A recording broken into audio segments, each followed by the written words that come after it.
We look at all sorts of issues, everywhere from how different governments and different polities work with non-government organisations.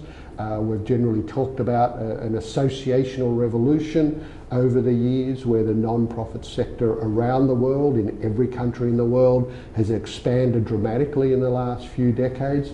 But what we're also now finding is an associational counter-revolutions. There are a number of countries, Hungary, Russia, Turkey, China, which are putting many more restrictions on non-profit organisations. And even democratic countries, Australia, and even here in the USA, we're seeing in the current round of debates about tax laws, about the way in which non-profit organisations should be taxed. And there's a real chance that the new tax code will in fact restrict the tax deductibility of donations to non-profit organisations, and people are talking about it resulting in a significant decrease in the donations to non-profit organisations here in the United States. We don't have an international government. Yes, we have multilateral institutions like the UN and dozens of other regional multilateral institutions, but they don't have the same powers to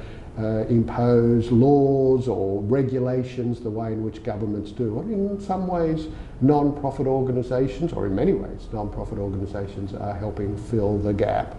Probably the international non-profit organisation that affects people's lives the most is the International Standards Organisation, ISO. Look around wherever you're sitting, listening to this. Probably everything in the room that you're sitting in is constructed to an ISO standard.